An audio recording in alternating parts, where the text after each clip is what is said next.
us is that any country where the major source of income is from a natural resource, they suffer from certain pathologies.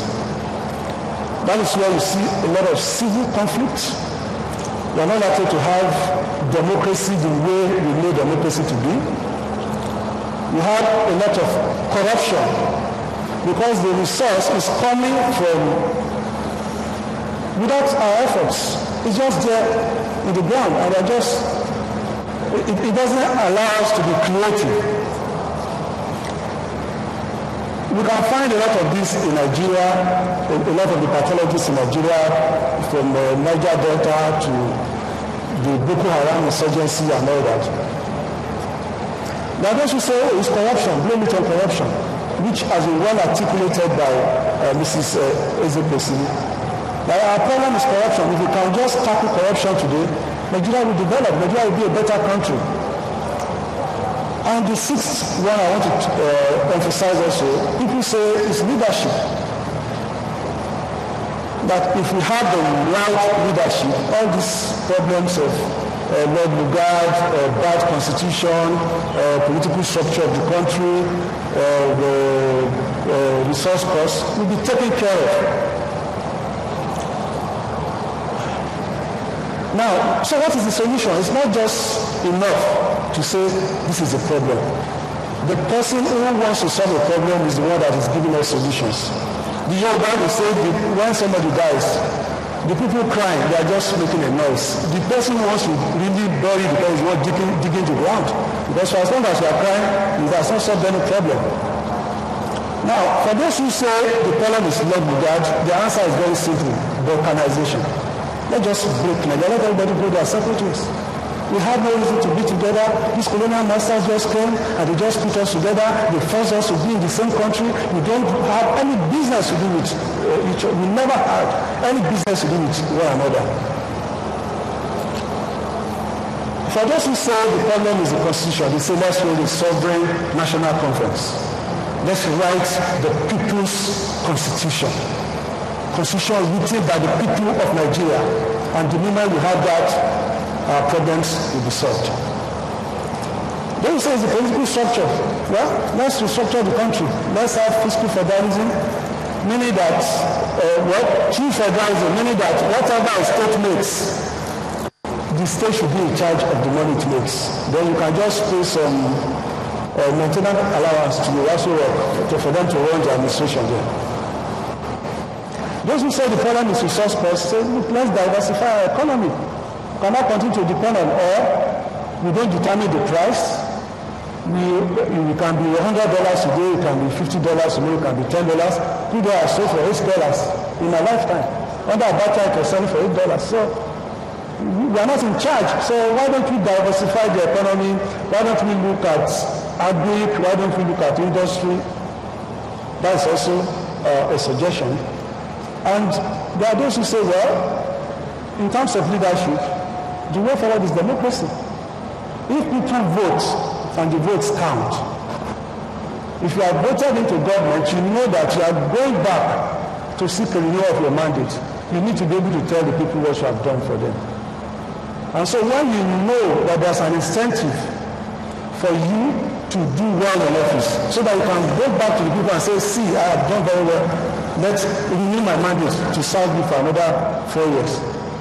That if you can have a semblance of that, then there will be accountability. There will be responsibility. Now, what is my take on all this? As for the balkanization of Nigeria, to start with, I believe in one Nigeria. I believe that we can live together in peace and unity. I believe that our diversity is actually a source of strength. Our diversity, I don't want to live in a country where everybody speaks my language. It will be boring to me. What I've enjoyed most is the diversity. Talking to a person for doing business with another person, living in different parts of the country. So I believe in one Nigeria. South Africans are very diverse. They call themselves a rainbow nation. They're not talking about ethnic, they're not talking about breaking up. Ghana, people People think Ghana is one ethnic group. They have many ethnic groups in Ghana. About 100 distinct languages in Ghana. They're not fighting. When was that I heard about ethnic violence in Ghana? So, for me, the idea of balkanization comes with its own challenges. One, into how many countries are you going to break? Somebody said 4. I thought, what people are saying, oh, the North and the South. And many of us actually don't know our history. We say Nigeria is a colonial contraction. It's an artificial creation of both the God and the British colonial government. But it was not the God that created northern Nigeria. It was the British that created southern Nigeria. We talk as if there was a republic of northern Nigeria that was on its own, with its own president and legislature. Then there was a republic of southern Nigeria. No. In fact, in the north, you had the Hausa kingdoms. They were not even under one ruler. The Kano people, even they knew they were Hausa people, they called themselves Kanawa. Everybody was to his own local constituency. It was Othman Dan Fodio who launched a jihad and now brought them under the caliphate. In the same north, you have the Kanabani Empire. They were not part of the Hausa kingdom. You had the chief, you had the Dukun. So in the north alone, what we now know as northern Nigeria, many people don't know that there are up to 300 ethnic groups in the north, or up to 200 ethnic groups in the north. Many of us, we don't know the history of our country. We don't know the demographics of our country. In a state like Adamawa, you have more than 50 ethnic groups.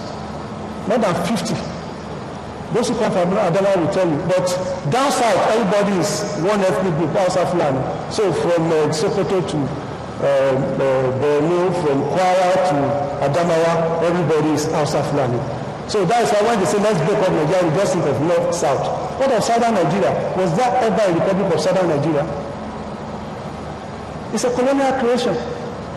It was part of the process of amalgamating Nigeria. And I say every country in the world is an artificial creation. Every country.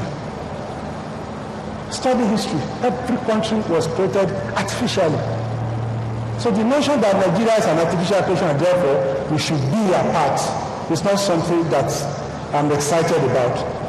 Like I said, in southern Nigeria, was there ever an Igbo kingdom that had a king overseeing all Igbo cities and villages?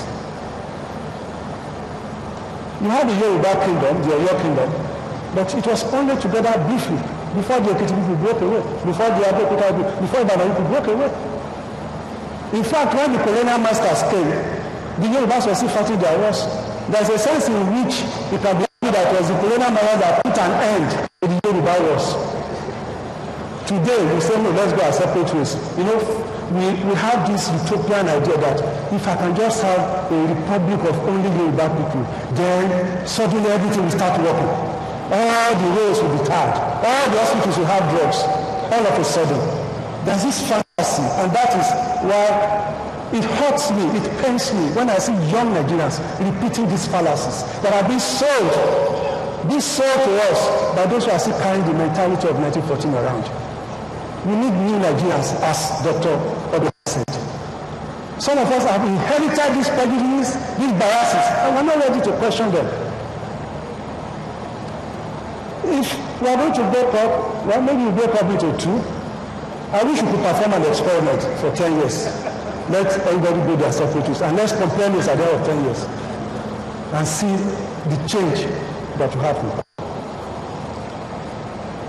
As for the Sovereign National Conference Constitution, people say our Constitution was given to us by the military, and therefore we need another Constitution.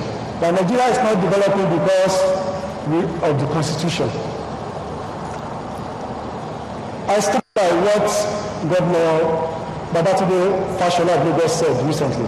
He said even with the worst Constitution Nigeria can develop, it's about the will of those operating the Constitution.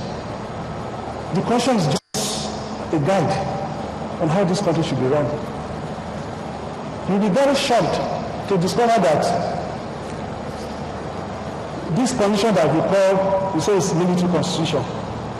You can just change it from 1999 to 1979. It is 99%.